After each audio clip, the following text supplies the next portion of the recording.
Muy buenas noches, señoras y señores. ¿Cómo están ustedes? Bienvenidos a otra edición del Péndulo por Unicanal. Hoy les proponemos tres temas. Vamos a hablar acerca de esto que ya empieza a crear polémica, el intento, el proyecto de hacer nuevos impuestos o establecer nuevos impuestos a la soja, al alcohol y las gaseosas. Para ello invitamos a la ex ministra de Hacienda, Lea Jiménez, y al senador Estefan Rasmussen de Patriquería para hablar sobre este tema. En el segundo bloque invitamos al titular de la Senat, Arnaldo Yucio, y a la titular de Senadico, Karina Gómez, para hablar sobre la lucha que emprende este gobierno contra el crimen organizado. Y el último bloque vamos a hablar acerca de la situación de la Fiscalía. Está bajo amenaza y sin presupuesto. Van a estar con nosotros el doctor Ricardo Melo, presidente de la Asociación de Fiscales, y el doctor Pablo Lemir, médico forense. Y escuchen bien lo que va a decir el doctor Lemir acerca de la situación y la forma como están trabajando y lo que podría pasar a raíz de la falta de presupuesto. Después de la pausa, iniciamos el debate.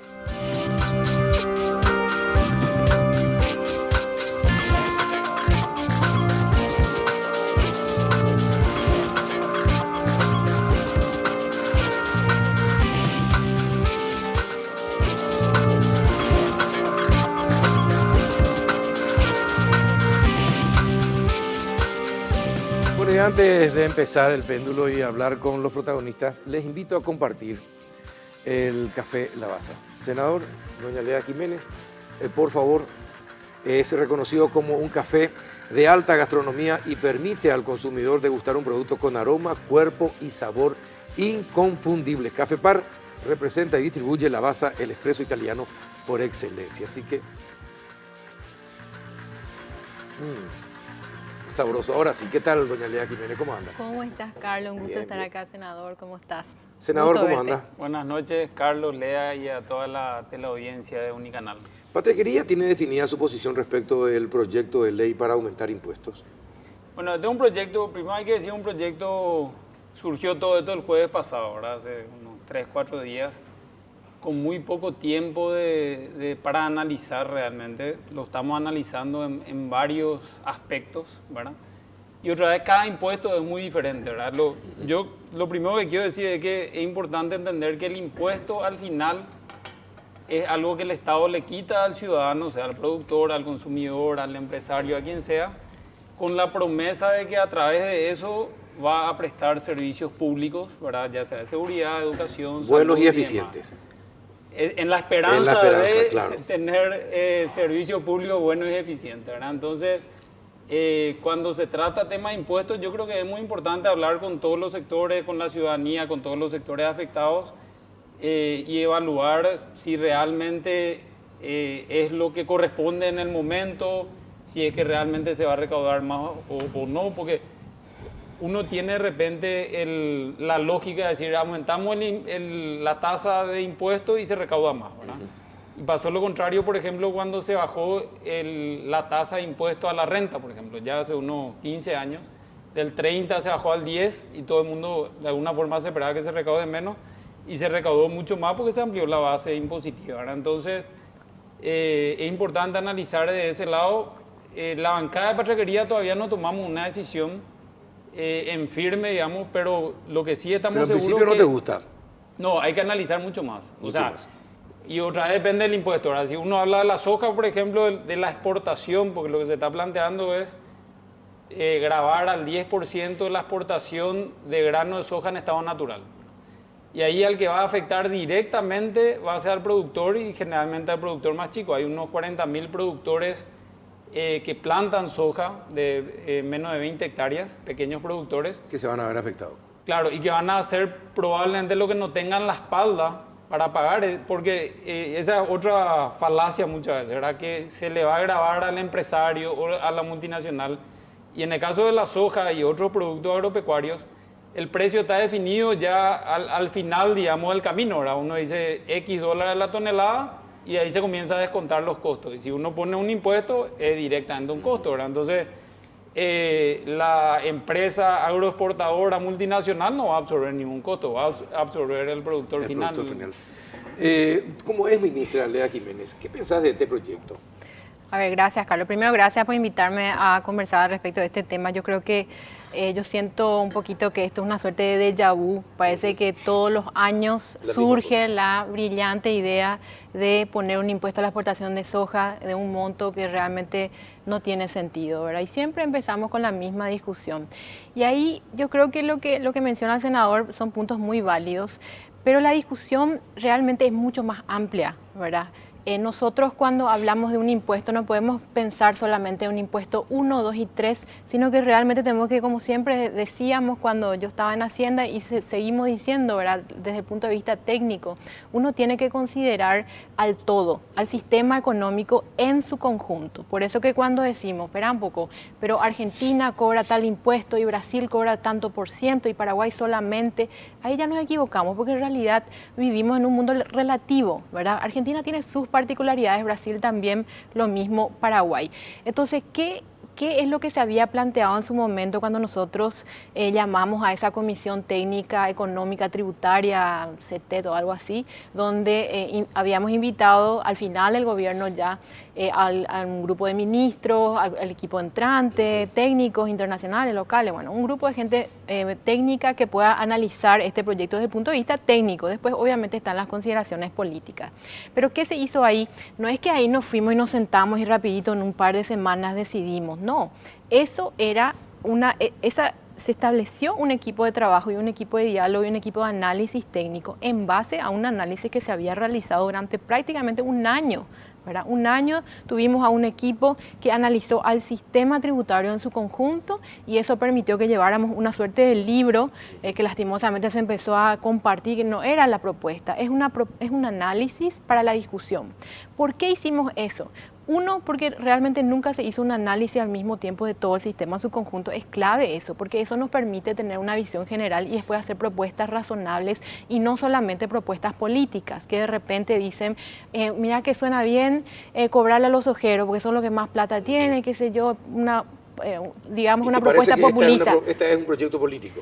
A mí me parece, desde el punto de vista técnico, sí. A mí me parece que el proyecto no tiene sentido.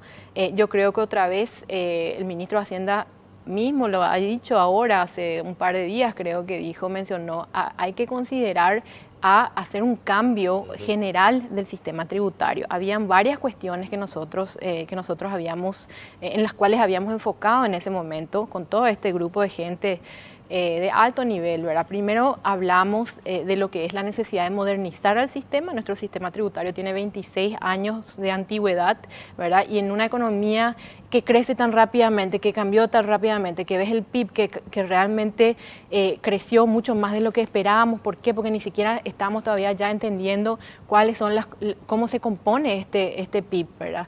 El Producto Interno Bruto del Paraguay, los sectores que están hoy movilizando la economía cambiaron significativamente en los últimos 10 años. Todo eso significa que tenemos que revisar este sistema que se había establecido y tenemos que revisar todo lo que está para atrás y también ir, digamos que unificando este sistema, armonizando más bien es la palabra, ¿verdad? Y ahí se hablaba de modernización, ¿por qué? Porque hoy tenemos estándares a los cuales tenemos que ceñirnos, estándares internacionales, eso uno no los inventa y no es porque queremos ser como el resto del mundo, no, hay estándares básicos, generales que se aplican prácticamente a todos los países. ¿Y si no se aplica, qué pasa con el país?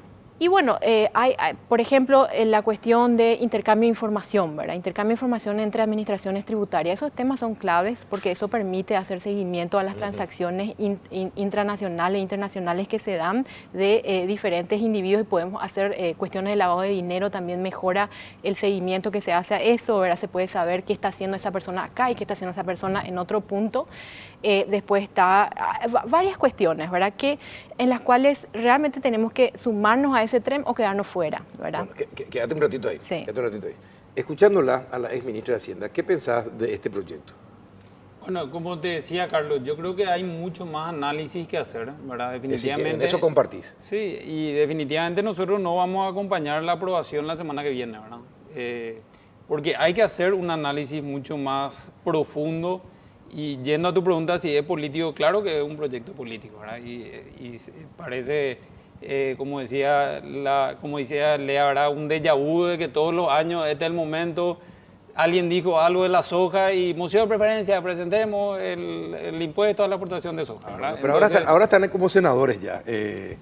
están ya en la política, es una cuestión política evidentemente, no temen ser tratados como cartistas si rechazan el proyecto. Porque estoy leyendo varios tweets hoy al respecto y la discusión sobre este tema. Y entonces ya hay así como que, bueno, si vos no apoyás esta ley, sos cartista. Es un ataque político. Y es un ataque, es netamente político, ¿verdad? Entonces, ustedes, en Patria Querida, los senadores, ¿no temen después ser clasificados y quedar con el estigma de cartistas? A ver, nosotros siempre acompañamos lo que creemos correcto, ¿verdad?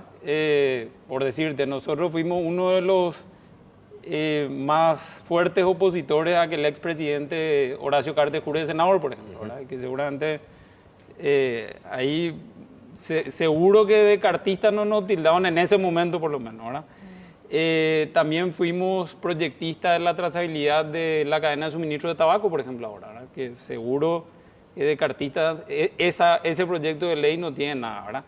Y las ofensas políticas, bueno, ese es el pan de cada día ahí dentro de la Cámara.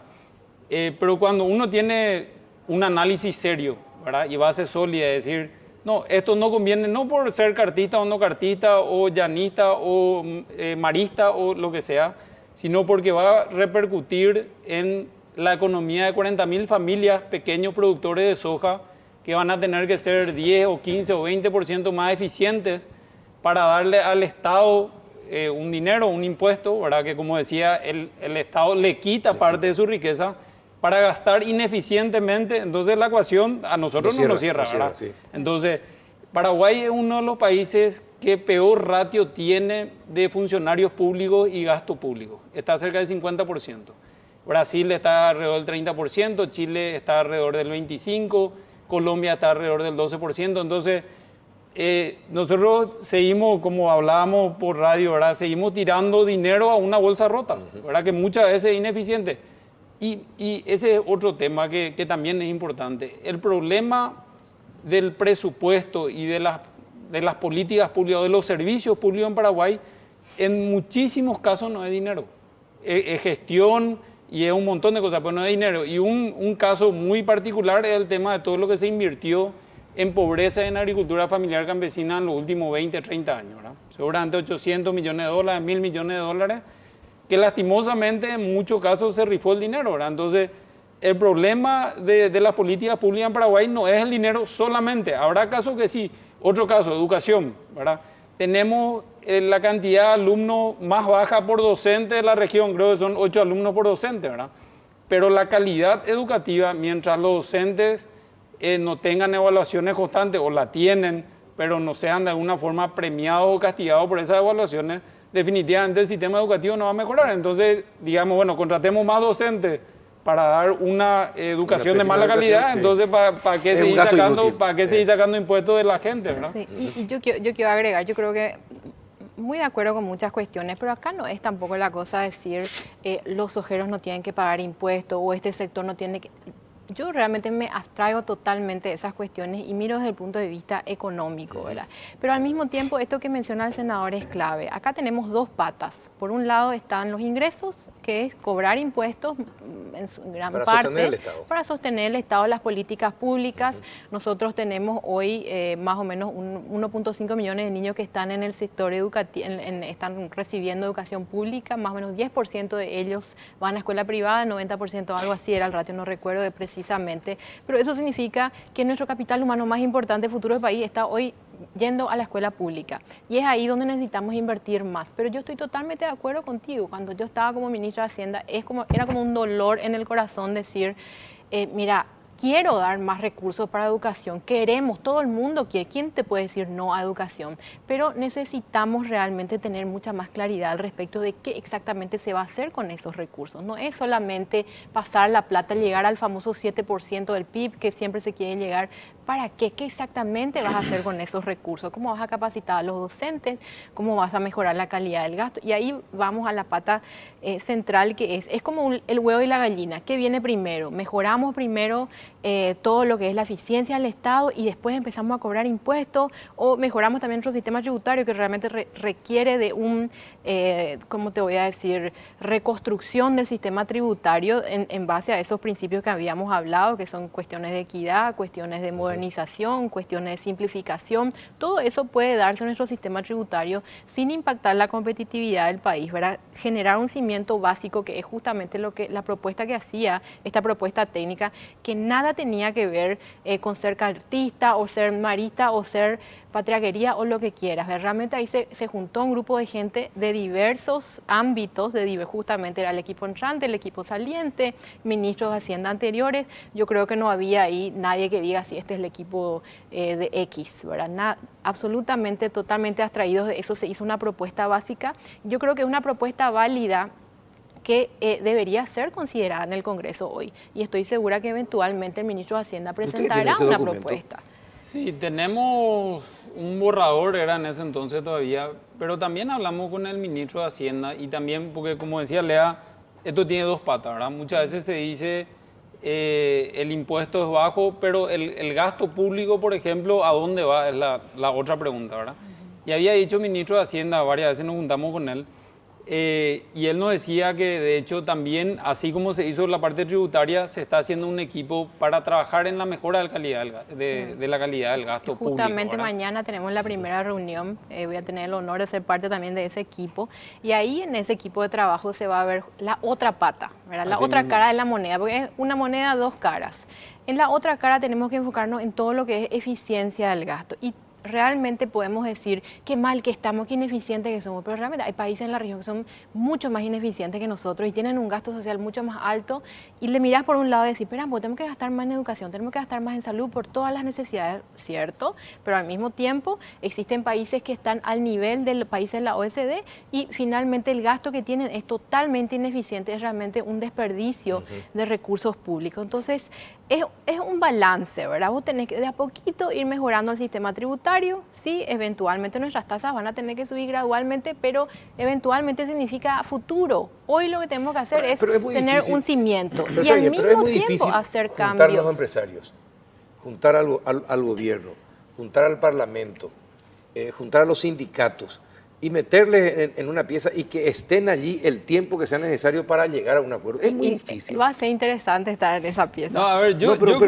pregunto, pero en serio, porque pero el lo que esfuerzo, ustedes dicen de alguna manera es un esfuerzo de un gran acuerdo nacional. No, y totalmente de acuerdo. Y el esfuerzo que hoy está llevando adelante el Ministerio de Hacienda y con Benigno López al frente es justamente hacer un llamado al sector, porque en la mesa se convoca a senadores, tengo entendido, o sea, gente del Congreso, representantes del Congreso, representantes del sector privado, representantes, creo, de sindicatos, incluso representantes de, qué sé yo, de técnicos, el ministro. También, claro. Todo el mundo se va a juntar, o sea, un montón de grupos van a juntarse y van a conversar al respecto del gasto público. ¿Por qué? Porque hay realidades lacerantes al respecto del presupuesto. No es el presupuesto, uno se imagina la secretaria de oro, los pasajes, los viáticos, pero vos cuando suma todo eso, nos suma realmente lo que suman otras ineficiencias de las que no hablamos. Exactamente, Carlos. y te voy a sumar algo, a los dos les voy a decir, porque es un tema que hace rato que me produce ruido en la cabeza. Yo te quiero contar muchísimos temas. Los 400 temas. millones de dólares que se gastó en los últimos 10 a 8 años por el tema de los inundados. 400 millones de dólares. Alguien se está haciendo rico.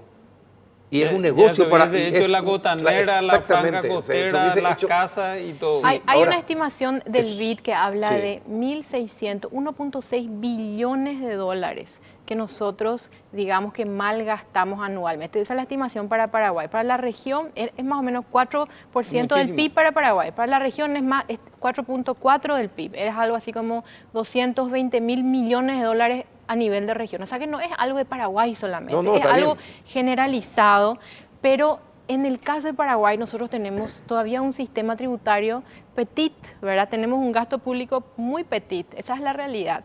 Porque vos decís, qué mal gasto, pero realmente malgastamos, pero nunca realmente llegamos a ejecutar nada a nivel de otros países, ¿verdad? Lo que hace Brasil con su gasto público es realmente una atrocidad que hoy ellos tienen que enfrentar con reformas fiscales profundas, ¿verdad? Y a eso no queremos llegar. Estamos a tiempo. ¿Por qué no llegamos a las soluciones de fondo? Me encanta esa propuesta tuya, Carlos, de hablar de un pacto a nivel nacional y hablar de realidades. Exacto. Porque yo conozco ese presupuesto, yo conozco también los recortes que se hicieron y al inicio aplicaron tijerazos totalmente impopulares, te digo, al inicio del gobierno del presidente Cartes, pero fueron tijerazos más que necesarios. Y después al final del gobierno nosotros decíamos, espera un poco, pero la tijera ya nos está quedando grande porque ya no hay espacios para cortar. Vos cortabas mucho y cortabas una arteria, por decirte de una forma. Entonces ahí ya tenés que hacer un recorte mucho más fino, pero aparte del recorte, tenés que hacer cambios estructurales importantes en el Estado y inversiones, ¿verdad? Inversiones en temas tecnológicos. ¿A qué me refiero con temas tecnológicos? El Ministerio de Hacienda, por ejemplo, se encuentra llevando adelante, este es un proyecto que nadie conoce, que es el famoso CIARE. Yo creo que tal vez vos, senador, conocés después de haber estado en la Secretaría Técnica. El CIARE es un sistema que realmente puede ser mágico desde el punto de vista de mejorar la calidad del gasto. Toca todo lo que es control, toca todo lo que es incluso recursos humanos, ¿verdad? Es realmente un sistema que te va a permitir tener una visión de Estado de lo que es el gasto, de lo que es el servicio público, ¿verdad? Los funcionarios y tener información que te va a permitir tomar decisiones. También cuando miramos, por ejemplo, cuestiones como el gasto en medicamentos. Imagínate, ministra de Hacienda, yo tengo que decir, no más en medicamentos. ¿Y por qué no? Y no sé, porque realmente, ¿qué está pasando con los medicamentos? ¿Cuánto control realmente tenemos del gasto que se está llevando adelante ahí, verdad? ¿Cuántos medicamentos se tiran? ¿Cuántos medicamentos vemos que se tiran? O depósitos enteros que encontramos, ¿verdad? Exactamente, ¿Y qué es lo que pasa ahí? Vos podés hablar de corrupción, esto, pero en realidad hay cuestiones simples como aplicar cierto tipo de tecnología y tener el compromiso de llevar estas tecnologías adelante, ¿verdad? Tecnologías que por un lado te van a permitir hacer un seguimiento de tu salud como Sí, paraguayo, ¿verdad? sí. El sistema de salud, que tengas una ficha y qué sé yo, todo más fácil, pero al mismo tiempo también un sistema que va a permitir hacer seguimiento de los inventarios Genial, y del pero gasto público en medicamentos. hay un problema que acá echa por tierra todo, la corrupción. No, y más que la corrupción, yo creo, Carlos, es la impunidad. Y sí, claro, la corrupción que viene con la impunidad. Totalmente. Y ahí está el tema de fortalecer también las instituciones, ¿verdad? Renovar los ministros de Corte Suprema de Justicia, que la Contraloría, por ejemplo, haga su trabajo. La Fiscalía, que, bueno, parece que en los últimos meses, no sé, parece que vivíamos en otro país, ¿verdad? Y ahora están saltando un montón de cosas. Y con relación a lo que decías antes, yo creo que se puede dar esa conversación, ese diálogo entre todos los sectores. De hecho, yo creo que todos los ciudadanos somos conscientes de que hay una presión tributaria relativamente baja, que hay espacio para subir esa presión tributaria, pero a la par se tiene que mejorar el gasto público, ¿verdad? Claro. Porque si vos seguís aumentando la presión tributaria para, digamos, ser ineficiente, entonces obviamente... Un dinero, ese es un y yo bolsillo sin creo- fondo. Claro, es Y lo fantástico, bolsa Carlos, sin- es que los ministros de Hacienda que han pasado por Hacienda van a estar de acuerdo con esa visión, todos. Y es raro decir, no, yo no quiero más impuestos, yo lo que quiero es mejorar la calidad del gasto, es un poquito un tire y afloje, ¿verdad? Hay que trabajar en los dos frentes. Exacto, trabajar en los dos Pero frentes también, gradualmente. no hay que olvidarse de este pequeño detalle. Es decir, la clase política tiene que aceptar que tiene que terminar el clientelismo. No, Que tiene que totalmente. terminar. Y el clientelismo se da en todo, en los negocios, en los negociados, en la contratación de personal, en el asfaltado de las calles, de las rutas, en todo eso, e incluso en la contratación de todos los mecanismos tecnológicos. Usted dice, un cable nomás, que sea diferente, ya representa Totalmente. un motivo para la corrupción y para el negocio de uno. Y todo eso hay que cuidar, y bueno, a eso hay que comprometerse, a ser menos corruptos y a que no haya más impunidad. Sí, nosotros de hecho estamos trabajando, Carlos, en un proyecto de modificar la ley 1126 de la función pública. Porque hoy el funcionario público a los 6 meses prácticamente de que es nombrado tiene estabilidad laboral, ¿verdad? Entonces la función pública, digamos como un todo, solamente puede ir hacia arriba, ¿verdad? Porque a no ser, bueno, los jubilados y demás, y van entrando gente nueva, ¿verdad? Entonces estamos trabajando en eso. Nosotros creemos que hay que cambiar la estabilidad laboral del funcionario público, que hay que hacer evaluaciones anuales, ¿verdad? Y que Pero para eso evaluaciones- tenés que acordar con los sindicatos. Porque Sí, te van a salir totalmente. con el derecho Y- adquirido y te van a frenar No, toda tu a ver, inversión. los funcionarios públicos que ya entraron, obviamente no, la ley no puede ser retroactiva, ¿verdad? Pero por lo menos, digamos, bueno, de que se promulga esta ley nueva, ¿verdad? Aparte, también la juventud y la generación ya cambió, ¿verdad? Hoy en día vos le decías a un joven que se está recibiendo a los 25, 26, 27 años, que va a trabajar en un solo lugar por los próximos 40 años y te dice, no, gracias, ¿verdad? Que voy a hacer otra cosa, ¿verdad? Entonces, también la generación cambió, pero muchas veces, mucha gente, lastimosamente, no quiero generalizar porque hay muchos funcionarios públicos excelentes, ¿verdad? Pero también hay un grupo de que quiere entrar a la función pública simplemente para cobrar, digamos, ¿verdad? Y como no se le puede sacar y tienen la estabilidad laboral y demás, entonces se vuelve cada vez más grande digamos, el cuerpo de lo que es el Estado, ¿verdad? Cada vez más pesado, ¿verdad? Y lo otro que también quiero agregar con el tema de impuestos, muchas veces se dice, bueno, vamos a aumentar este impuesto para que vaya a salud, vamos a aumentar este impuesto para que vaya a, ¿verdad? Y en la práctica no pasa eso. ¿Por qué? Y acá Lea también puede complementar, ¿verdad? Porque muchas veces se crea un impuesto, se aumenta un impuesto, va a salud, y lo que hace el Ministerio de Hacienda es le quita fuente 10, o sea, le quita financiación, digamos, de impuestos generales de fuente 10, le da ese impuesto y al final el presupuesto termina siendo el mismo en salud, ¿verdad? Entonces, también hay que tener cuidado, digamos, con esto cuando se dice, no, vamos a aumentar este impuesto para que vaya a este programa, ¿verdad? Muchas veces lo que pasa es ese mismo programa se le reduce otra fuente de financiación, queda el mismo presupuesto, inclusive más bajo. Ahora estamos viendo unos números del Instituto del Cáncer, por ejemplo, ¿verdad? Antes del aumento del impuesto al tabaco, tenía más recursos de lo que tiene hoy, ¿verdad? Entonces, ahí también hay ciertas falacias que hay que tener cuidado. Y volviendo al tema de impuestos... Pero yo creo que esas falacias se dan también de cierta forma. Yo no sé si es porque las leyes salen mal escritas o cuál es la cuestión, porque son cuestiones que realmente son relativamente simples de resolver. Vos ponés una frase que diga ahí, manteniendo este nivel, todo lo adicional, qué sé yo. Ahí hay que trabajar un poquito mejor para que la ley salga como debe salir. No es solamente una cuestión de los magos presupuestarios que están. Los magos presupuestarios realmente hacen magia para tratar de administrar los grandes incrementos que se dan en el Congreso. Y finalmente, el año, creo que 2016, recuerdo, si mal no recuerdo, teníamos algo así como 500 millones de dólares no ejecutados, pero no por falta de capacidad, sino por falta de la existencia real de esos recursos. Tenemos un montón, la creación de cuestiones que después no se concretan en la realidad y Hacienda tiene que salir a fabricar cosas y es el malo de la película, claro, ¿verdad? El presupuesto es una ficción, porque la realidad es otra cosa. La realidad es otra cosa. Como dicen siempre, el papel aguanta todo. Y también, volviendo un poquito para atrás al respecto de los funcionarios públicos, yo tengo que hacer ahí... Yo creo que las generalidades no le ayudan a nadie. Hay unos funcionarios públicos que son funcionarios de oro y vos sabés, Estefan, porque efectivamente hay gente que está empujando, no sabes ni cómo esto sigue rodando y sigue avanzando. Estamos avanzando, porque podemos quejarnos y qué mal que está, y sí, especialmente cuando llueve y el raudal es así, sí. yo no puedo creer, ¿verdad? Pero al mismo tiempo... Una cosa es la variable hoy, una cosa es la trayectoria de la variable, por decirlo de una forma. ¿Cómo avanzamos como país en muchas dimensiones? Realmente avanzamos muchísimo, estamos avanzando cada vez más rápido. Ahora bien, nos falta tanto todavía que realmente es prácticamente desesperante. Y volviendo al tema de los funcionarios, hay gente excelente que está subpagada, por decirlo de alguna forma, que labura, pero como yo nunca vi gente más laburadora. Hay gente que no tiene conocimiento ni capacidad, no trabaja encima, se va a marca y después se va al sector privado a trabajar y gana bien. Después tenés sectores donde tenés, exactamente, se te escape de cerebro, sí, ¿verdad? Exacto.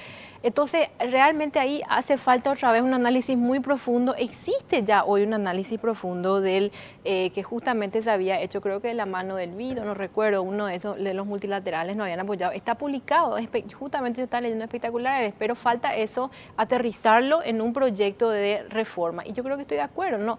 Vos no podés culparle al funcionario que está hoy, decirle vos sos un, no sé qué cosa, vos estás chupando del Estado. No, efectivamente eso es una realidad de nuestro país que todos dejamos que se dé de alguna forma u otra, y finalmente hoy tenemos que enfrentar la realidad de que prácticamente 77 o casi 80 guaraníes otra vez de vuelta, porque se volvió a revertir otra vez eso, está yendo de los ingresos, ¿verdad? Sí. No fuente 10, de los ingresos. Fuente 10 un poquito menos, ¿verdad? Sería 66, no recuerdo exactamente, pero algo así.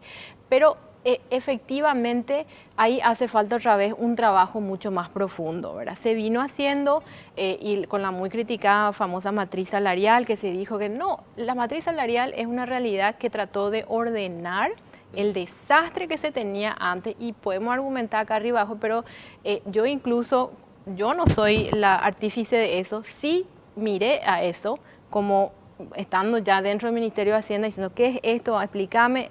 Se analizó. Cuando vos te sentás a mirar la cosa esta que era antes, el desorden que había antes, y después mira, ¿cómo agarrás a este monstruo? Se empezó a ordenar, es ahí que se crea la matriz y vos empezás a sincerar ese gasto, porque ese gasto ya estaba. Habían derechos adquiridos ya de los trabajadores. El problema es que estaban, se blanqueó, se blanqueó, pero se volvió a agregar otra vez sobre lo blanqueado, lo mismo que antes existía.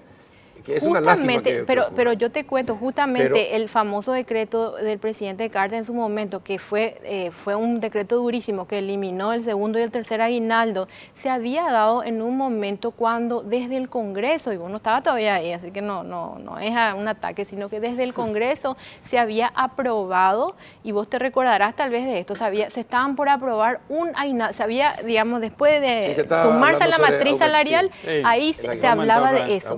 Y eso es justamente lo que genera otra vez esa reacción que vos tenés. No, pero acá se están maquillando. No, se estaba tratando de hacer algo bien y después se escaparon unos cuantos. Sí, se escaparon. Y eso que se escapan es lo que no podemos dejar que se escapen. Bueno, lastimosamente tengo que poner punto final a este bloque. Me encantaría seguir conversando con ustedes porque este es un tema que me apasiona.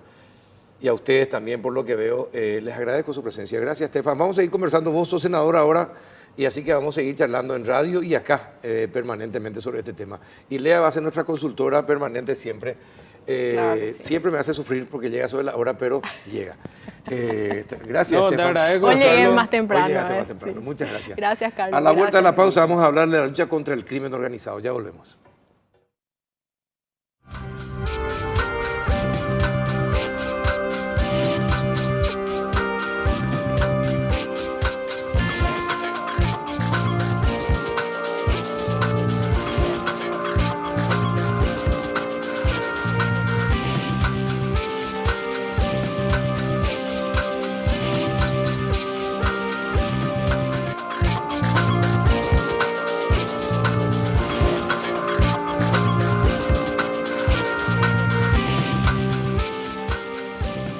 ¿Qué tal, doña Karina Gómez, abogada, titular de Senadico? ¿Cómo está? ¿Qué tal, Carlos? ¿Cómo estás? Un gusto estar en tu programa. No, gracias por aceptar la invitación. ¿Qué tal, doctor Arnaldo Yucio, titular de la Senal? ¿Cómo anda?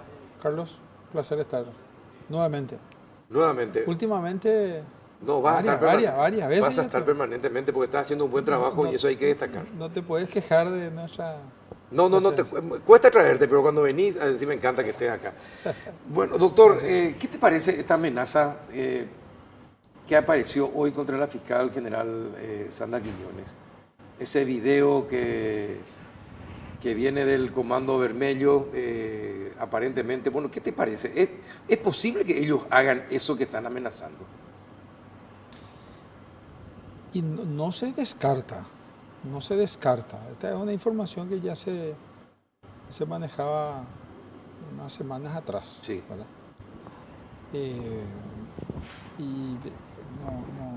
Yo no le...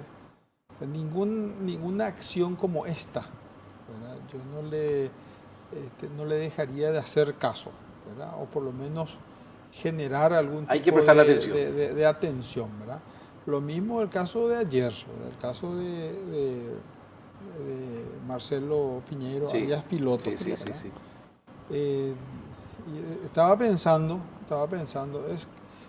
todo lo que dijo, uno puede llegar a cuestionar, es cierto, no es cierto, ¿verdad? Pero me remontó un poco a lo que había mencionado en su momento de Sousa, no sé si recordás. Sí, recuerdo también. Hay que tomar con pinza, ¿verdad? Pues son testimonios, son declaraciones, posiciones de una persona que está procesada, condenada, pero de que tiene que investigarse, eso es categórico, es lo que queríamos hacer en aquella oportunidad con el comisario Fleitas, no sé si recordás, sí. Y que se filtró la información a partir de que le habíamos dado ese pendrive con el contenido, ¿verdad? Porque realmente nos abrumó y queríamos ser cuidadosos también, ¿verdad? No hacer una denuncia per se, ¿verdad? Lo mismo ocurre ahora con este caso, ¿verdad? Y dentro de ese contexto aparece en el escenario el video, o sea, se hace público las imágenes. Tengo entendido que ya se conversó con Sandra. Ella está tomando recaudos para seguridad y también otras personas a las que también se hizo alusión, ¿verdad? En algunos casos nosotros colaboramos y en otros casos la policía, ¿verdad? ¿Cómo puede quedar la lucha, por ejemplo, contra el narcotráfico de parte de una fiscalía que aparentemente no va a tener recursos suficientes? Vos fuiste fiscal, sí. Combatiste mucho y duramente contra el crimen organizado. Y vos sabés perfectamente que sin presupuesto, doctor Yucio, es difícil hacer una buena labor. Es muy difícil. O sea, te voy a decir ahora, o sea, hoy estábamos nosotros en esa misma situación. La Fiscalía ya es una institución grande. Cualquier tipo de modificación al presupuesto actual tiene un impacto, sí, dentro del presupuesto. No es lo mismo la Senad o la Senavico, porque lo que está diciendo Karina, que tiene 25.000 funcionarios, ¿verdad? 25. Estoy contando. 25 funcionarios, ¿verdad? O sea, nosotros tenemos un poco más, pero en ambas instituciones 2.000 o 3.000 millones de guaraníes no hace impacto, pero sí, en el caso del Ministerio Público, en el caso del Ministerio del Interior, sí, el Ministerio de Educación, Salud. La Senad también. La Senad también, si vos no tenés personal. No, categórico, ¿verdad? Entonces, realmente es una situación delicada, ¿verdad? En su momento habíamos planteado en el Congreso, nunca nomás nos hicieron caso los anteriores fiscales generales, ¿verdad? Establecer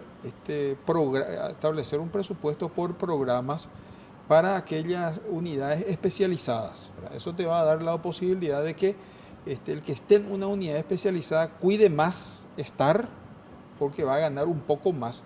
Y va a ser también un mecanismo de ir dándole graduación, ¿verdad? Y ascenso. Claro. Y el que está abajo, como funcionario, como fiscal en una unidad ordinaria, va a querer estar en esa unidad, claro, porque primero son unidades casi de élite, sí, y aparte va a ganar un poco más. Y tiene que estar bien preparado encima. Y tiene que estar preparado. Tiene que estar preparado. Exacto. O sea, a tu pregunta, es sumamente importante, ¿verdad? Es sumamente importante, pero indudablemente creo que se está viendo a todo aquello que hace relación con el impacto que puede generar, ¿verdad? Uh-huh. Y en Senavico, 25 funcionarios. Así mismo, Carlos, sí. Convengamos una cosa, nosotros somos una institución, no te podría decir a la fecha en formación, ¿verdad? Porque es una formación constante la que recibimos, pero tenemos prácticamente un año de vida. ¿Y cuál es el presupuesto de Senavico? 4.000 millones de guaraníes. Y tiene un anexo de personal entre los cargos de confianza de 7. Uh-huh. El resto es personal comisionado o contratado. Entonces, en ese sentido, nosotros lo que apuntamos siempre es que nosotros nos estamos formando, se está creando una institución realmente especializada y altamente técnica en la administración de los bienes, que el Estado ahora empieza a tomar esa responsabilidad que antes no existía. Entonces, para nosotros el desafío más grande es demostrar gestión ahora, que creo que la estamos demostrando ampliamente porque ya estamos asumiendo responsabilidades muy grandes. Está bien, con un año. ¿Cuántos bienes decomisados están administrando ahora en este momento? A la fecha de decomisados, Carlos, hemos recibido 500 millones de guaraníes, uh-huh, hasta la fecha. Estamos en trámite de recibir más, porque lo que nos costó mucho, que yo creo que para que la gente entienda un poquito, por ser una primera incursión de esta institución, fue el desafío de llegar a la inscripción de los bienes, al llegar a un inventario real, que no existía prácticamente, un inventario entre la división de decomisados e incautados, y lo hicimos con colaboración de la Secretaría Nacional Antidrogas. Bienes que antes sí estaban en los depósitos de la Fiscalía, ¿no? Siguen estando, en la Senad también. Siguen estando en la Senad también. Sí, acá es importante destacar la diferencia entre incautado y comisado. Sí. Entonces, lo que nosotros solicitamos a las instituciones justamente que se encargaban antes de resguardar estos bienes es su inventario, para saber con qué disponíamos. Entonces, al ver que teníamos en la figura de comisados varios bienes, chequeamos la situación jurídica y hemos visto y hemos notado que nunca se ha inscrito ningún solo bien a nombre del Estado con una sentencia firme y ejecutoria de decomiso. Entonces, ese fue el momento en que empezamos con la Procuraduría a buscar los caminos legales para que esa inscripción se dé. Y lo hicimos ahora por primera vez con ayuda interinstitucional y con mesas de trabajo con la Corte Suprema de Justicia, justamente con el doctor, con la ministra de la CEPRELAD, con el Procurador General del Estado, ministro de Corte y Ministerio Público.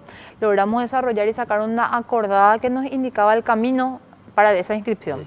Entonces ahora el desafío está para la Cenavico, que nosotros queremos ya llegar a un remate y disponer de esos bienes, buscar una solución legal con el Ministerio de Hacienda y Procuraduría para que la ley de la Cenavico sea aplicable ante esos bienes, porque si no se debería inscribir a nombre de Hacienda, que era el administrador natural. Bueno, explicar la diferencia para que la gente entienda entre incautado y decomisado. Y incautación es lo que realiza el Ministerio Público en una primera etapa del procedimiento. Sí. Es cuando ingresa a un lugar y dice, bueno, esta casa, este vehículo, estas cuentas bancarias, bueno, nosotros tenemos una presunción alta de que eso proviene de un ilícito. Entonces es importante resguardar estos bienes porque pueden estar sujetos a llegar a un juicio oral y demostrar fehacientemente que eso proviene de un ilícito. Todo ese proceso, el dinero, los bienes, todo queda en una situación de incautado por el Ministerio Público. Y hablamos en ese proceso de los 6 meses de investigación. Hasta tanto se puede llegar a un juicio oral, que por medio de una sentencia definitiva es el tribunal competente el que declara el bien sujeto a comiso, y esa palabra significa que automáticamente pasa a ser del Estado paraguayo. Y la nueva ley de la Cenavico lo que innova jurídicamente es que ya no se inscribe a nombre del Estado, sino que se inscribe a nombre de la Cenavico directamente, para que podamos rematar. Pasa a poder del Estado, ¿qué se hace con esos bienes? Y lo ideal sería, Carlos, justamente, anteriormente se tendría que haber inscripto a nombre del Estado, inscripción que nunca se dio en los registros, y posteriormente pasado al patrimonio del Ministerio de Hacienda, que tampoco se ha hecho. Entonces nosotros lo que queremos ahora es encontrar un atajo para que directamente podamos administrar nosotros como Cenavico con la ley actual, por más que hayan sido sentencias anteriores. Pero están administrando ciertos bienes, porque Estamos me administrando. explicaste en la radio que vehículos, por ejemplo, fueron distribuidos a diversos ministerios. Eso es en carácter de incautados todavía. Incautados todavía, pero pero fueron distribuidos. Sí. Para su uso. Uso provisional, que es la nueva Uso figura provisional. que sustituye a la figura del depositario judicial, porque tiene ciertas reglas, Carlos. ¿Y qué pasa? ¿Y qué pasa si después es inocente la persona? Por eso es que se le pide a la institución, a diferencia de lo que se hacía antes con la figura del depositario judicial, que se le daba a personas, ¿verdad? No se le daba a instituciones del Estado. Sí. Ahora nosotros firmamos un convenio entre las cabezas del Estado y existe una responsabilidad compartida del uso provisional del bien, preferentemente en la lucha contra el crimen organizado, pero con ciertos resguardos. Por ejemplo, la póliza de un seguro. Segundo, que el bien sea utilizado efectivamente para los fines institucionales, no ya personales, porque lastimosamente hemos encontrado casuísticas en las cuales personas que no estaban ni vinculadas al Estado tenían bienes como depositarios judiciales, otras casuísticas en las cuales los parientes de los procesados estaban en uso de esos bienes. Entonces ahora las reglas de juego cambiaron, y al tener una póliza de seguro y al tener una institución como la Cenavico que se hace la responsable de la restitución del bien, es cuando nosotros aseguramos también esa posibilidad que ya la Constitución Nacional estipula, de que es la posibilidad de que la persona sea, o sea, que es inocente hasta que se demuestre lo contrario. ¿Y qué pasa? Fíjate un poco ahí, ahora la información que estuve hace poco en Pedro Juan, me comentaban allí que el intendente de Capitambao, Sí. era el hermano de Carlos Sánchez, alias Chillano, Sí. conocido como Chillanocito, ¿verdad? Él tiene un vehículo como depositario judicial, ¿verdad? Proveniente del narcotráfico. Casuística Ahora, como eso esa hay un montón. eso tiene que tener logos. Por ejemplo, de Cenavico, dice, ¿es de Cenavico o no? Dependiendo de la naturaleza de la institución, Carlos, por decirte, si es que se le da a una institución de repente, porque la ley lo que te habla es de la preferencia de la lucha contra el crimen organizado. Si le dan a la Y por Senat, eso- no. Y no, porque tienen que Porque hacer tiene trabajo de que estar inteligencia. en trabajo Si de es que se le inteligencia. entrega a la Fuerza de Tarea Conjunta, tiene el mismo esquema. La Policía Nacional, Pero al según Ministerio de Salud, dónde al está. Ministerio del Interior, y eso sí, tiene que... Y dependiendo de la naturaleza específicamente de lo que van a utilizar, ¿verdad? En sí hay ciertas reglas que si es, por ejemplo, para el ministro, evidentemente está exento. Entonces, un apoyo a la institución atribuciones a los roles de la función social. Ahora, por ejemplo, las avionetas de los narcos, ¿eso se puede usar como avioneta que sirva como ambulancia, por ejemplo? Y te soy sincera, bajo ese análisis, Carlos, ya lo evaluamos un montón de veces, inclusive con la experiencia internacional. ¿Qué pasa con el tema de los aviones? Yo también pensaba lo mismo, te soy sincera, pero al hacer el avalúo de las avionetas sin tener el overhaul o tener las bitácoras de vuelo de los aviones, que generalmente sucede en momentos de la incautación, es muy difícil de determinar y es difícil de certificar realmente sin el overhaul, que cuesta como $4.000, si es que ese avión o avioneta está en condiciones de vuelo. Eso como primer punto. Segundo, que uno para adecuar un avión para que sea ambulancia tenés mucha inversión, porque realmente para el tema de los primeros auxilios tenés que tener un lugar adecuado donde ingrese la camilla, donde exista el tubo de oxígeno, donde tenga ciertos resguardos médicos, que no podés darle primeros auxilios a una persona de manera directa, es como subirla nomás a una patrullera o algo así, no es tan sencillo. Entonces la inversión económica es muy grande y no certificás aún realmente, no es lo mismo de estar en un vehículo que te pare que en un avión, claro, que no tenga vos la certificación. Entonces en ese sentido la experiencia internacional nos da a que es mejor monetizar y vender así como está, aunque sea como repuesto, quizás perdamos un poco más, y juntar ese dinero y comprar un avión en buenas condiciones, ya más grande, con ciertas garantías. Y sí, con todas las garantías. Sí. ¿Cómo haces que en un remate no vuelva al crimen organizado esas? Y existen ciertos mecanismos que no lo puedo poner evidentemente por una cuestión de que después vamos a trabajarlo internamente, en los cuales, en teoría, si es que se llegase a dar esa situación, existen los organismos de investigación que van a volver a incautar ese bien. Y se le saca nomás otra vez. Ahora, doctor, ¿y cómo anda la lucha contra el narcotráfico? ¿Cuál es la diferencia entre lo que pasaba 6 meses atrás y lo que está pasando ahora en la Senat? ¿Cuál es la diferencia? Y mira, la diferencia es que desde el 15 de agosto al 30 de octubre se dieron 106 operaciones. Pero esto es porque ya había trabajo de inteligencia previo, durante el periodo anterior. Una gran cantidad de ellos ya, sí. ¿Verdad? Que bueno, empezamos a revisar y reflotar mucho de esos casos, ¿verdad? 190 de ellos, de los 106, 90 corresponde al crimen organizado directamente, ¿verdad? En fin, pero esto a yo no encuentro una razón comedida del por qué se da esta situación, ¿verdad? Uno puede decir qué es lo que estaba pasando, si el flujo era siempre el mismo y simplemente no había un obstáculo que eran los procedimientos. Significa que bueno, ahora se está apretando un poco más. Porque son todos los mismos hombres y están saliendo, ¿verdad? ¿Verdad? No, son los mismos. Se movieron algunas piezas. Algunas piezas. Y nosotros llevamos del Ministerio Público básicamente y del Congreso algunos funcionarios como comisionados en cargos de confianza. Ahora, doctor, siempre se dijo que en realidad en la lucha al narcotráfico perdemos como en la guerra. Que en realidad lo que se decomisa, lo que se sustrae de los narcos, es apenas el 10% de todo lo que están transportando y negociando.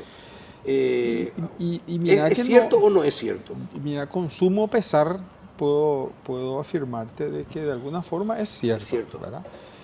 Se estima entre 150 a 200 kilos, 200 toneladas de cocaína al año que está transitando por Paraguay, ¿verdad? Y que de ellas solamente 2 toneladas son las que son incautadas al año, ¿verdad?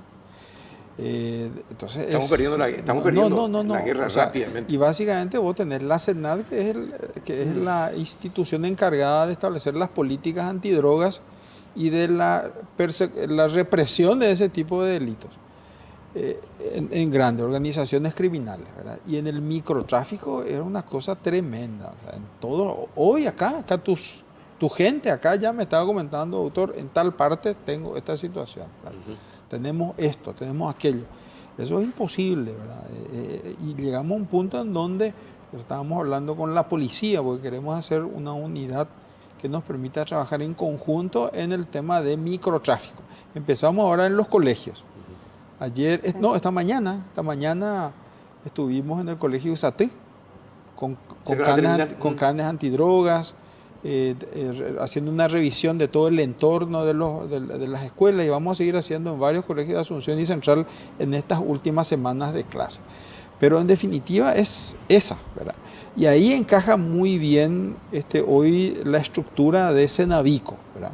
Porque antes era todo un problema, tanto para la Senat como para el Ministerio Público, administrar un bien, ¿verdad? Yo he tenido casos como el de Pavao y Pingo Sóligo, por ejemplo, en Amambay, que hacíamos la incautación en flagrancia allá en su estancia, pero ¿y después qué hacíamos? ¿Qué hacían con Teníamos todo? 3.000 Claro. cabezas de ganado y dejábamos, o sea, al final otra vez en poder Del encargado. Sí, el encargado era otra vez el propio autor del hecho punible. Exacto. Que rendía la logística criminal. No, y entonces era muy difícil. Hoy para nosotros nos aliviana el trabajo porque ya descansamos en la administración de esos bienes con Cenavico. Ya no nos preocupamos en eso, sí, en la destrucción del crimen, de la estructura financiera. Ese es ahora nuestro objetivo. Ahora, ministro, el crimen organizado tenía la zona norte en principio. Sí. Para todo. Ahora es todo el país. Ahora Sí. en Itapúa hay pistas. Está toda la zona ribereña que va desde el norte hasta Ñeembucú para pasar la droga al lado argentino. Son 800 kilómetros aproximadamente, 700, 800 kilómetros. Sí. Si pueden transitar 700 y no son descubiertos, es por una ineficiencia también de nuestra como Estado para el control. Hay connivencia, Carlos. Hay connivencia, hay complicidad de los órganos estatales, ¿verdad? Eso no podemos desmentir. O sea, no puede transitar 14.000 kilos de marihuana de San Pedro y pasar por todos los departamentos, Caguazú, llega a Misiones. En algunos casos he detenido allí en la frontera nuestra, o si no pasa al otro lado, Sí. ¿verdad? O sea, imposible. Sí, no, por eso. Sí, más que nadie. Eso vos quiere sabés decir que hay complicidad. hay control en todas partes. Sí, por eso. Y aparte, Carlos, yo quiero agregar algo más con respecto a eso. Y son casos reales que nos han tocado ya. Generalmente, como bien lo dijo aquí el ministro, esa estructura que se utilizaba como logística para lo que era el tráfico de drogas antes, era como que quedaba abandonado o a cargo del capataz de la zona cuando terminaba la intervención. Hoy la Cenavico, al tomar intervención de esto, primero que vigila el lugar como para que ya no ingrese gente de esa logística, y segundo que la vez pasada por nos tocó un caso que lo hicimos gracias al apoyo de la Senat también, que era la destrucción de las pistas clandestinas o las pistas habilitadas, solicitar automáticamente que se den de baja.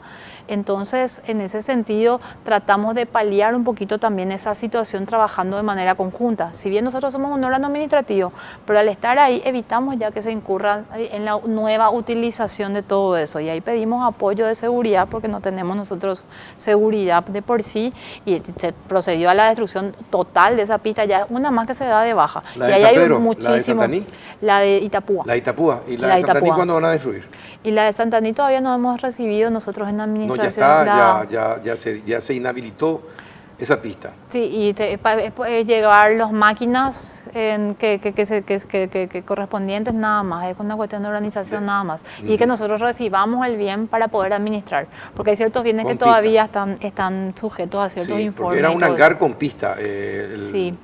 El hangar inhabilitado y la pista ahora ya suspendida para operaciones. Exactamente, entonces lo importante es que se vayan ese tipo de estructuras, que se vayan eliminando. Entonces nosotros ahí el margen para los organismos, porque ellos son los organismos competentes en ese ámbito, tienen un poquito más de seguridad. Por lo menos ya todo lo invertido por la asociación o por la estructura criminal, por lo menos ya quedó con una baja. Ahora, finalmente, es una lástima que el tiempo pasa volando cuando el tema da gusto.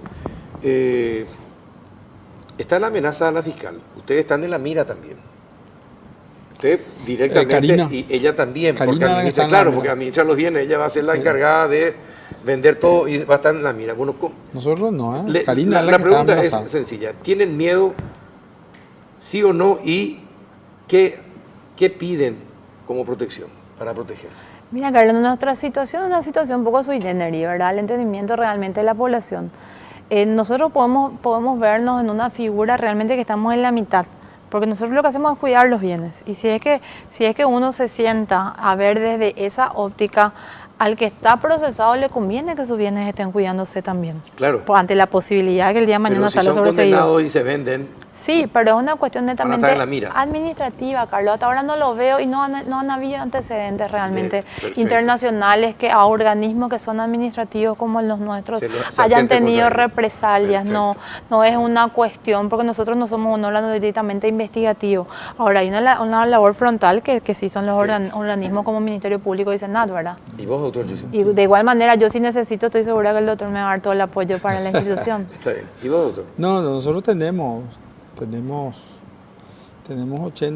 más de 80 agentes, fuerzas especiales que están con nosotros. Nuestros agentes están preparados. Particularmente es incómodo, una situación incómoda, pero para nosotros es mucho más fácil sobrellevar, ¿verdad? Casos como el de Karina, los fiscales.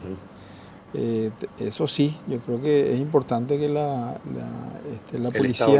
policía brinde la cobertura de seguridad como para que puedan trabajar, ¿verdad? Porque si tenés por este lado la imposible, o sea, una necesidad en materia de presupuestaria y de este lado también tenés una orfandad en materia de seguridad, es muy difícil que el Ministerio Público realice su trabajo, ¿verdad? Sí. Creo que eso se está cubriendo, ¿verdad? Lo presupuestario no sé hasta dónde se va a llegar, pero creo que en materia de seguridad ya el Ministerio del Interior está apoyando en ese sentido.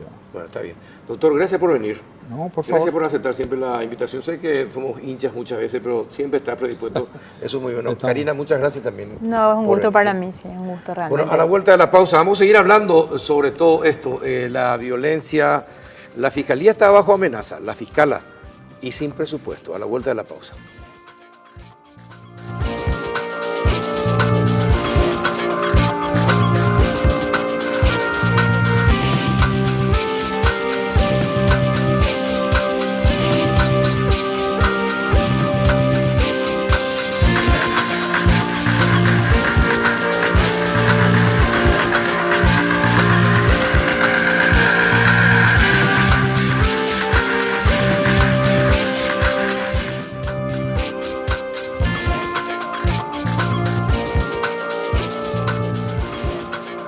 Entramos en el último bloque del péndulo. ¿Qué tal, doctor Pablo Lemir? ¿Cómo anda? Muchísimas gracias por la invitación, buenas noches y gracias también al doctor por acompañarnos y saludos a toda la audiencia. Gracias por venir. ¿Qué tal, doctor Ricardo Merlo, presidente de la Asociación de Fiscales? ¿Cómo está? Bien, bien. Buenas noches para vos, para toda la gran teleaudiencia de tu programa. Bueno, hoy traté de reemplazar al doctor por todos los medios. Él es el vocero, me dijeron, el único que puede hablar. ¿Cómo está en la Fiscalía después de las amenazas y sin presupuesto? ¿Cómo es la situación? Bueno, la situación está bastante compleja con el tema presupuestario. Tenemos realmente un déficit muy importante en cuanto a recursos humanos. Hoy tenemos sobrecarga de trabajo en médicos forenses, sobrecarga de trabajo en psicólogos, sobrecarga de trabajo en peritos y las unidades fiscales de por sí. Pasamos en 4 años de 120.000 denuncias a casi 200.000. Hoy me decía una persona, ¿y cómo es que hace 2 meses trabajaban sin problemas? No, los problemas estaban, de hecho estaban y se estaban paliando con el esfuerzo de los compañeros. Lo que ocurre es que sostener el 2019 con esas mismas condiciones es generar una expectativa en la ciudadanía de éxito en la investigación en tiempo oportuno que no vamos a poder dar abasto. Y ya la experiencia nos está dando ese mensaje de que no estamos pudiendo dar respuesta a la ciudadanía. Ahora, lo del cierre de 10 unidades fiscales, ¿es una amenaza o ya es un hecho? No, es un hecho. Estos cierres son inmediatos. El viernes ya se cierra la unidad barrial número 6. Las 10 ¿Y por qué se cierra? se cierran porque no se pueden sostener. Y si se estaban sosteniendo, yo lo que le pregunto es, si con el actual presupuesto, supongamos que se mantenga el presupuesto, no hay aumentos, si estaban funcionando, ¿qué cambia en días para que el viernes agarren y se cierren? Yo entiendo que esto no es una decisión que cambió en días. Se tenía la expectativa de tener un presupuesto que sea acorde a las necesidades para seguir sosteniendo estas unidades. Lo que ocurre es que hace algún tiempo ya se empezó a notar de que era sumamente difícil mantener esto por los recursos humanos sobre todo, y al no tener los recursos humanos, con más razón entonces nos tenemos que retraer como fiscalía, ir hacia los lugares donde tenemos infraestructura, mayor infraestructura también y recursos humanos, pero el que pierde es el ciudadano, que tenía una boca de acceso a la justicia cerca suyo. Ahora, doctor Lemil, ¿y ustedes los forenses, cómo sufren esta falta de presupuesto? Bueno, nosotros la falta de presupuesto la venimos sufriendo en un incómodo silencio de hace años. Y acá el doctor te puede decir, nosotros tenemos la parte que no comprende de repente la opinión pública es que nosotros tenemos el mismo presupuesto de hace 3 años. ¿El mismo? Sí. O sea, Está bloqueado. Está bloqueado, está congelado el presupuesto de hace 3 años. Toda la fiscalía. De toda la fiscalía. 620 mil millones. De toda la bloqueado. fiscalía. Y la lucha gremial del año pasado no fue para un aumento del presupuesto, sino fue para que nos mantengan el presupuesto. Y durante esos 3 años de congelamiento del presupuesto, de mantener prácticamente el mismo presupuesto. ¿Cuál era la explicación que le daban? La misma que siempre dan, no tenemos plata. Esa es la única frase que se repite.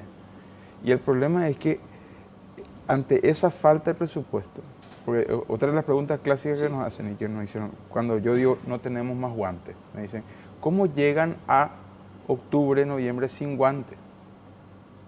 Y llegamos porque es una cuestión que se llama inflación, que parece que el Ministerio de Hacienda no sabe. Y si tenemos el mismo presupuesto de hace 3 años, el guante costaba X guaraníes hace 3 años y el guante cuesta X guaraníes ahora. Es así de sencillo. Entonces, nosotros estábamos en silencio, aguantando, en honor de la ciudadanía, porque somos servidores públicos y trabajamos para la ciudadanía. Pero se tenía una expectativa porque esta ampliación presupuestaria se inició no solamente hablando de una equiparación salarial o de volver a mantener el poder adquisitivo del salario, sino se empezó hablando con aumento de personal, con mejora de la infraestructura. Paraguay sigue siendo un país que se pega el lujo de tener una sola morgue judicial, una sola clínica forense para todo el Paraguay. O sea, hay cosas que ya son insostenibles, ¿verdad? Y lo que se pretendía era aumentar. Nosotros, como bien dijo el doctor Merlo, la sobrecarga de trabajo es terrible. En la parte de medicina legal, de la Dirección de Medicina Legal, que trabajamos nuestros psicólogos y psiquiatras trabajan específicamente para los victimarios. Tenemos 5 psicólogos, 4 psiquiatras. Estamos dando turno para marzo. Para marzo. O sea, estamos peor que IPS, y el call center de IPS. ¿Pero qué pasó para que rompieras el silencio? Y mira, primero, el hartazgo de que nos den el veto, digamos, que no nos den la ampliación presupuestaria, y sobre todo la manera de redacción de ese veto. ¿Por qué? ¿Qué te molestó de la redacción?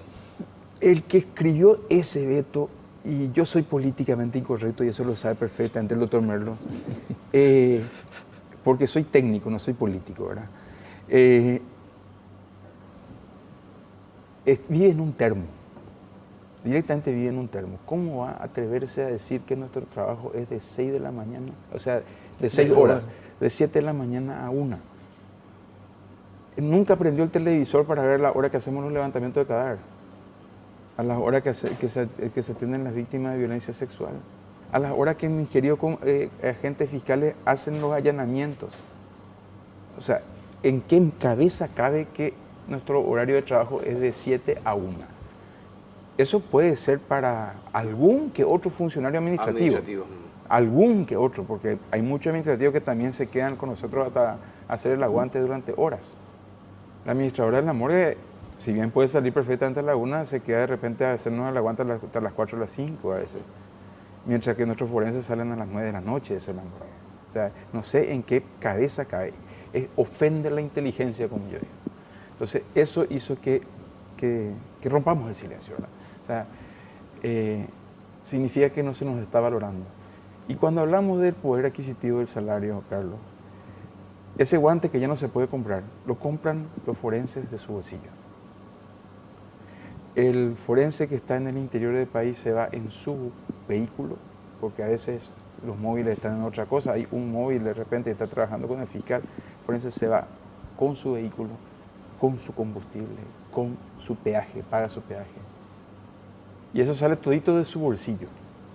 Entonces, mínimamente, démosle un aumento para que tenga un poco de vuelta su poder adquisitivo y se siga capacitando y siga teniendo material de trabajo. Pero hoy me dijiste, doctor, que lastimosamente muchos trabajos que corresponden al Ministerio de Salud ya no van a cumplir. ¿Podrías repetir cuáles son esos trabajos? ¿Qué es lo que hacían ustedes y qué en realidad corresponde al Ministerio de Salud hacerlo? Nosotros todavía estamos, algunos casos estamos haciendo, pero es otra realidad. La realidad es que Salud Pública le corresponde hacer la muerte no violenta, la muerte natural. Esa persona anciana que está en su casa y que fallece, o que el paciente terminal, que con buen criterio médico, el médico del hospital del cáncer le envía a su casa para que tenga una muerte digna rodeada de su familia, esa persona fallece y llámenle al forense. Sí. O sea, estamos cubriendo una falencia de salud pública. En algunos casos lo vamos a seguir haciendo porque como también te dije esta mañana, hay cosas que no nos dan el corazón. Esta mañana falleció una nenita de 4 años que ya tenía enfermedades previas, es una muerte natural. Y obviamente el médico forense se fue a hacer el levantamiento del cadáver. ¿Por qué? Porque no podemos, hay cosas que no nos dan el corazón. Finalmente somos servidores públicos, ¿verdad? Pero de alguna manera ese ejecutivo que no nos está haciendo caso, que se haga responsable de lo suyo. Está duro el doctor Lemir. Y bueno, y son sus argumentos y son muy atendibles sus argumentos. Mientras tanto, los fiscales, ¿qué van a hacer? La fiscal general amenazada, otros fiscales amenazados. ¿Qué va a hacer la fiscalía? Con respecto a las amenazas, bueno, por el momento confiamos en las seguridades que se le están dando a los compañeros que están amenazados, pero realmente en situaciones de riesgo están en zona de frontera muchos compañeros agentes fiscales. Y es un tema que nos hemos empezado a plantear desde la Asociación de Agentes Fiscales y en la Federación Latinoamericana de Fiscales, el tema, así como se habla de seguridad de periodistas, porque si bien no están en zonas de guerra, están en zonas con riesgos similares cuando son zonas fronterizas, donde hay una fuerte presencia de narco, de contrabando y demás. Y del mismo modo estamos empezando a hablar también de ver qué seguridades se le puede dar a los agentes fiscales que están haciendo a pecho gentil los procedimientos. Es un tema bastante nuevo, no vamos a decir, por lo menos a nivel de Federación Latinoamericana, es un tema que se está empezando a tratar luego de todas estas amenazas, de todos estos cárteles de droga y de los comandos criminales que se están instalando. Ahora, hoy un parlamentario escribió en su cuenta de Twitter que le llamaba la atención que apareciera el video 10 días después de todos los incidentes en presidente Franco y que casualmente se publicara, se diera a conocimiento de la ciudadanía cuando se iba a tratar el veto del Ejecutivo, dando a entender que fue una jugada política de los fiscales. No, eso es totalmente falso. No existe ninguna correlación. Esto es un trabajo que comenzó cuando llevamos el primer presupuesto, que era bastante amplio, eran 56.000 millones de guaraníes para terminar el año, y que finalmente nos orientó el diputado Arnaldo Samaniego, que es una persona de muchísima experiencia, y nos dijo, vamos a sincerarnos acá al máximo. Le dijimos, esto es lo mínimo. No, pongamos algo que podemos afrontar hasta fin de año y que va a dar las condiciones para el año que viene. Se sentó, le dedicó tiempo, hizo el proyecto de ley y evidentemente estábamos muy esperanzados porque eso pasó por un riguroso análisis por diputados, por senadores y luego fue que acompañaron evidentemente la tarea del Ministerio Público y entendieron estas necesidades que hoy el doctor Pablo Lemir nos está diciendo que es el día a día para el funcionario del Ministerio Público y para el servicio al ciudadano. Y bueno, no tuvimos el mismo acompañamiento del Ejecutivo. Hoy volvió justamente el día de ayer el proyecto de ampliación, el veto, y se iba a tratar sobre tablas. Y esto evidentemente no tiene nada que ver con lo que estaba sucediendo. Estas son cuestiones que estaban sucediendo en tiempo y en lugares diferentes. Ahora, somos muy proclives a creer que hay conspiración siempre y que por eso se hacen este tipo de comentarios, por ejemplo. Probablemente buscan desacreditar algo que es una reivindicación justa, es decir, un presupuesto bloqueado durante varios años, salarios congelados de algunos compañeros por 7 años, que están haciendo tareas sumamente delicadas porque están preparando modelos de dictámenes en causas importantísimas que tiene que firmar la fiscal general, como son los relatores. Evidentemente son situaciones que tienen que ser subsanadas. La carencia de peritos, de psicólogos, de médicos forenses, son cuestiones que son de urgencia. Teníamos la esperanza en este presupuesto, como dice el doctor, estábamos soportando, aguantando todo y pensábamos que íbamos a poder avanzar con el presupuesto, pero un bloqueo de un año más hace imposible que sigamos dando el servicio en las condiciones y las expectativas que tiene la ciudadanía. Bueno, ¿y cuáles son los servicios que se van a ver resentidos inmediatamente? ¿Desde cuándo la huelga? Desde mañana. ¿Desde mañana? Desde mañana. Y bueno, ¿y cuáles son los servicios que se van a ver directamente resentidos en la Fiscalía? Y en general las investigaciones de los hechos punibles. Tenemos, como decía, fiscales que tienen 1.500 causas, 1.400 causas en proceso de investigación, aparte de las que les ingresan en el turno. Puede investigar 1.500 causas. Bueno, y esa es una de las situaciones. Y realmente cuando comienza todo este proceso, tomo contacto con algunos compañeros que se acercan y me dicen, yo tengo en mi unidad 2.300 causas meses. Entonces, con esas cifras, en una unidad fiscal no hay realmente, no por hay más esfuerzo que se ponga, se puede hacer. No, por más esfuerzo que se ponga. Es que no se puede, por eso es que tienen que ampliarse. Es la misma cosa que lo que te digo de la parte del psicólogo. ¿Por qué estamos dando para marzo los turnos? Los turnos. Porque entran 200 pedidos al mes. 200 pedidos para 5 psicólogos. Y no es que es una atención. Para una buena evaluación psicológica necesitas 2 o 3 consultas. Entonces es imposible. O sea, ese 200 tenés que multiplicar por 600 procedimientos. Cuando te estoy hablando de 3 consultas. Para que sea eficiente la Fiscalía, ¿qué se necesita? 100 fiscales. 100 fiscales más. ¿Cuántos Sí. médicos más? Y yo por lo menos necesito 40 médicos más. 40 médicos. Eso es para ser bien eficiente, porque yo tengo 144 médicos para todo Paraguay. Y necesito construir 3 morgues. 3 servicios médicos legales.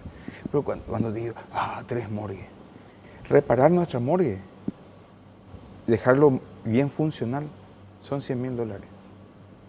100.000 miserables dólares.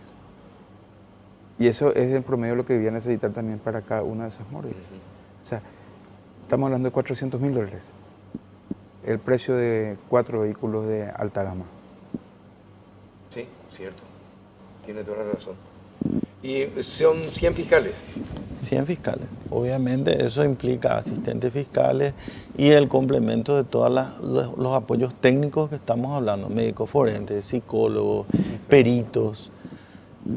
Hoy, en promedio, un perito gana 2,5 millones y un perito documentológico, una sola pericia documentológica en el sector privado se paga 8 millones de guaraníes. Nuestros peritos están teniendo 400 trabajos por año que tienen que hacer y pueden resolver 200 trabajando full time. Entonces, estamos sobreexigiéndole a la gente. Ya el ministro de Hacienda ya les llamó, intentó conversar con ustedes, empezaron algunas negociaciones, ¿se está analizando una salida? Sí, tuvimos un primer encuentro hace unos días antes de que se supiera el veto, él se sentó con la fiscal general del Estado y todos los gremios en el Ministerio Público y nos dijo: no tengo plata. Entonces la respuesta lógica fue: bueno, ¿y de qué vamos a hablar si no tenemos plata, verdad? Luego dijo: bueno, vamos a ver qué podemos conseguir, pero finalmente a la fecha, diríamos, con el tiempo que se da de estos 8 días, tenemos que sentarnos a hablar con él a ver qué posibilidades tenemos de llegar a un mínimo, pero como te digo, esto fue analizado por técnicos, diputados y senadores, Claro, estamos en el mínimo. después de la decisión de ustedes de ir a la huelga, ¿no hablaron con el ministro de Hacienda? Hoy me llamó el doctor Uteman, que está en la abogacía del Tesoro, y quedamos en que íbamos a sentarnos a iniciar un diálogo probablemente entre mañana y pasado. Pero tiene que ser un diálogo serio. Es decir, no nos sirve a nosotros las promesas para 2020, 2021, porque las necesidades son ahora. Ahora, bueno, y doctor, ¿y ustedes qué van a hacer mientras tanto? En la huelga, durante esta huelga, ¿cuáles son los servicios que van a prestar? Nosotros vamos a seguir prestándolo. O sea, la gran diferencia que tenemos nosotros, los de medicina legal, con los compañeros asistentes fiscales y compañías, es que nosotros no podemos parar, porque somos un servicio indispensable. Es decir, y eso sacamos incluso en el comunicado: tengan la certeza, la ciudadanía, la tranquilidad, la certeza de que los servicios básicos, que son los que da medicina legal, no se van a suspender. Probablemente algunas evaluaciones psicológicas que están esas de las programaciones se van a reprogramar algunas citas, pero por supuesto, si nos viene un detenido del interior del país, no le vamos a hacer ir de vuelta a su lugar de reclusión sin su evaluación psicológica. O sea, nosotros vamos a seguir haciendo siempre en beneficio de la ciudadanía y de las víctimas. O sea, esa es nuestra consigna en medicina legal. Por ejemplo, las cámaras GESEL también hacen eso. Cámara GESEL corresponde a la Dirección de Atención a Víctimas y no está a mi cargo. No está a cargo de la Fiscalía Forense. Bueno, es complicado el tema. ¿Cómo me gustaría así llamarle al ministro de Hacienda y preguntarle qué le podemos decir para que vuelvan a sus casas más tranquilos o más preocupados estos dos señores? Una de las cosas que tiene que tener en cuenta el ministro de Hacienda es que uno de los proveedores de ingresos es el Ministerio Público a través de la persecución de las defraudaciones de impuestos, por ejemplo. Solamente en un caso como el de mega evasión se recuperó 115.000 millones de guaraníes. Y día a día lo que Hacienda no puede recuperar por evasión impositiva que envía al Ministerio Público, no se habla tan siquiera de nada con la persona que está procesada, a menos que vaya y pague su deuda con el Estado. Es decir, que nosotros estamos proveyendo, más todo, creo que estabas hace un momento con la representante de Senavico, sí. Más todos los bienes que en los procedimientos fiscales interinstitucionales, donde está la Fiscalía finalmente llevando los procesos, estos bienes que se incautan de los narcos van a subasta, todo eso se aporta al Estado. Y evidentemente entendemos de que tanto trabajo tiene que tener algún retorno al Ministerio Público en las condiciones en que está. Bueno, finalmente, un minuto para cada uno. ¿Qué le dirían a la ciudadanía? Ustedes que van a la huelga, ¿qué le dirían a la ciudadanía en este momento? Comenzamos con usted, doctor Lemire. Yo lo que le digo a la ciudadanía es que nos apoyen. Finalmente, la función de tanto del Ministerio Público como de la Dirección de Medicina Legal, sobre todo, es darle voz a aquellos que no tienen voz, ya sea porque la han perdido, ya son cadáveres, o porque son víctimas muy pequeñas o no pueden elevar la voz. Nuestra función es dar esa voz, buscar la justicia y apóyennos, porque finalmente, si quieren que seamos su voz, necesitamos recursos. Entonces, ese es el mensaje que damos de Medicina Legal. Gracias, doctor Lemire. Doctor Merlo. Te diría que no somos un ministerio de la niñez, no somos un ministerio de la tercera edad, no somos un ministerio de la mujer, pero cuando ellos no pueden dar respuesta, cuando llega una violencia familiar, un abuso sexual en niños, somos nosotros los que estamos para hacer justicia para la ciudadanía. Lo que estamos haciendo tal vez puede resultar incómodo en algún momento, pero tiene que ver porque si el Ministerio Público no es fuerte, la ciudadanía es la que pierde al recurrir al Ministerio Público en busca de justicia. Perfecto, doctor Merlo, muchas gracias por venir. Doctor Lemir, muchas gracias también. Muchísimas gracias. Y disculpa que te saquemos de tu hora de descanso. No te preocupes, hasta la 1 nomás trabajamos nosotros. Bueno, está bien. Y a ustedes también, muchas gracias por compartir otro espacio más del Péndulo y hasta el próximo miércoles.